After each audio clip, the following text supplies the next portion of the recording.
Welcome to the Stoic Responder Podcast. I'm your host, Christopher Healy.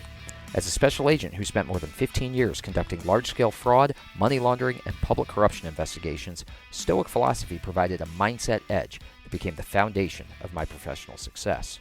My mission today is to share those same ancient mindset lessons with you so that you can turn obstacles into opportunities and adversity into advantage.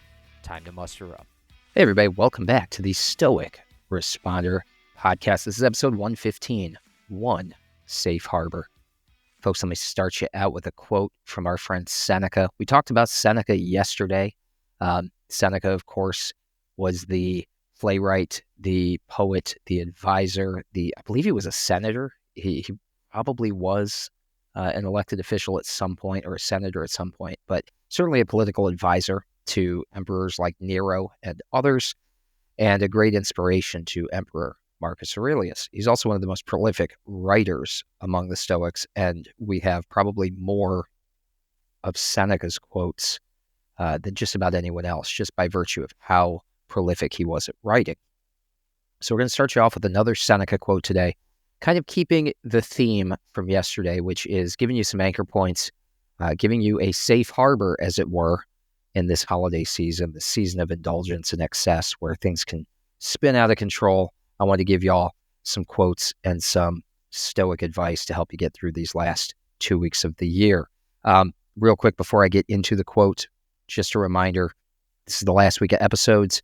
After December, what is the last day of the 20th, I think, is the last episode, comes out on Friday. After December 20th, when our last episode of the year comes out, you won't hear from me again until, I believe, the week of the 7th of January. So that second week of January. Going to take time with family for Christmas and New Year's, and we'll be back in 2025. So hopefully these episodes give you kind of an anchor point to get you through that challenging period of the year, again, that is full of indulgence and excess and different stressors and family and everything else that comes along with it. So selected these topics and these quotes with that in mind. Let's get going.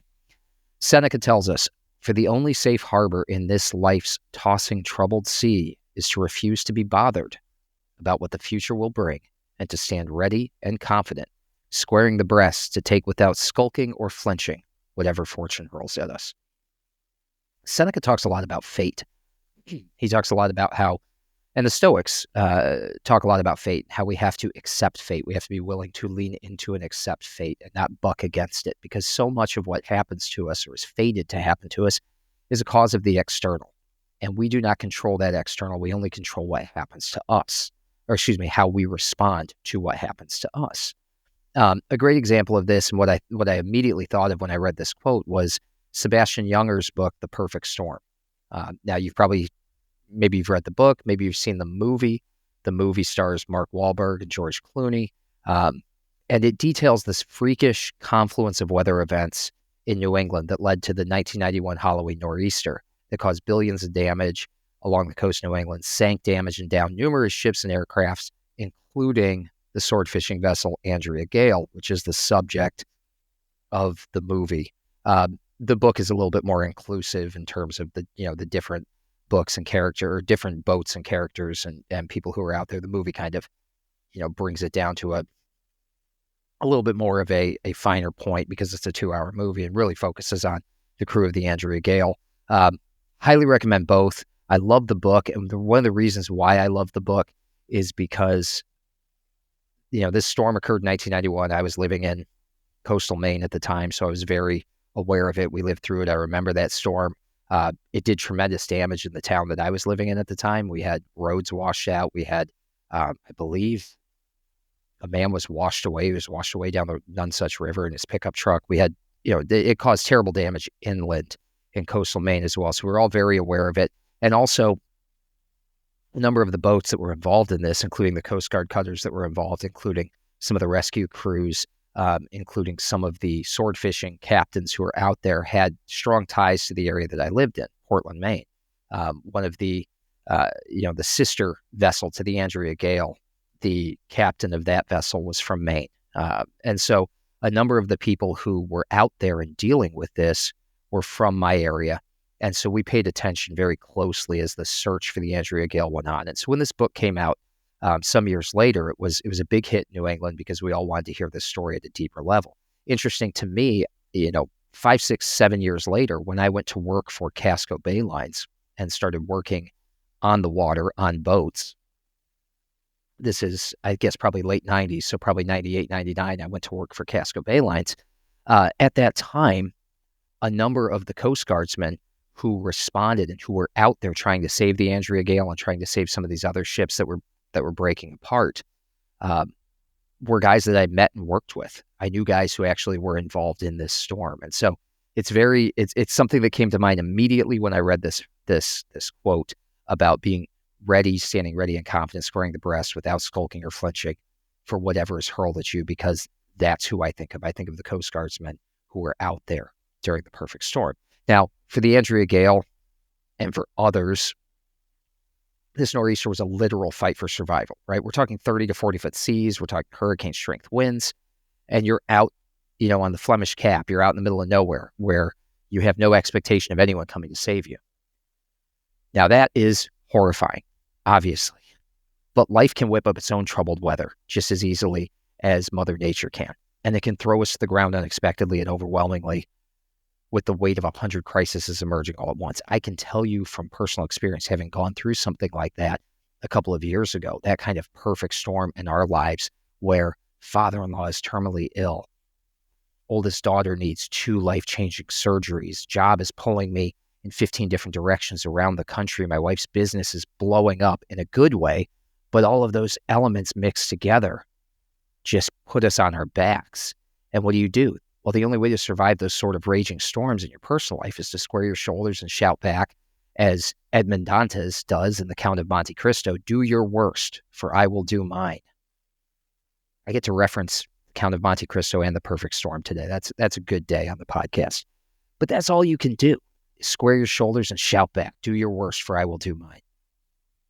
There's a great quote from the Stoics. I believe it's Marcus Aurelius who talks about the need to be like the rock that stands steady as the sea crashes over you. Again, as a guy who grew up in coastal Maine, I could go down to, down to Cape Elizabeth, and I could stand there at Fort Williams, and I could watch raging seas on a stormy day slamming against the rocky coast right there beneath the lighthouse, beneath the Portland headlight. And those rocks have stood unmoved for thousands of years as those same waves have crashed over them. And that's what you need to be. You need to be the rock in the storm. And that's what Stoicism reminds us of. It reminds us that life's events are beyond our control. And when the storm rages in our daily lives, there is no Coast Guard cutter coming to save us. So it's on us. It's on us to develop the mental fortitude to confront those challenges that arise from the deep with resilience, with courage, and to accept those twists and turns of fortune without complaint or bitterness, because the only true safe harbor in that raging sea of life are the calm waters that we create within that inner citadel. And we only get to that point through self-discipline, through control, through recognition of what is within our control and what is not, and controlling those things that we can't control. That is the only way to be that rock amidst the raging sea. That is the only way to be able to square our shoulders and shout back, do your worst, for I will do mine. Life can be a perfect storm, just like that 1991 Halloween nor'easter. If you don't want to go down with the ship, you've got to learn to be the safe harbor. You've got to create that safe harbor within. Why do I bring that up right now this time of year? Because right now, I imagine for many of you, if you're parents, if you got kids, life is a raging sea right now. And if you don't like the way that you feel, if you're not enjoying the nervous system response you get from that, a couple things that you can do. Number one, go check out my wife's Instagram. She's got 2 Instagrams for 2 different businesses, but go check out at My Coach Lacey, MyCoachlacy, at My Coach Lacey. Give it a follow. She puts a ton of tools out there for parents. We are special needs parents, so we are living on a whole different level in terms of like life being a raging sea. But she puts a ton of tools out there, and she also has, you can sign up for her newsletter where she sends out great tips about nervous system regulation, about the kind of somatic work that you can do to keep yourself calmer, to help create that calm water, that safe harbor within you.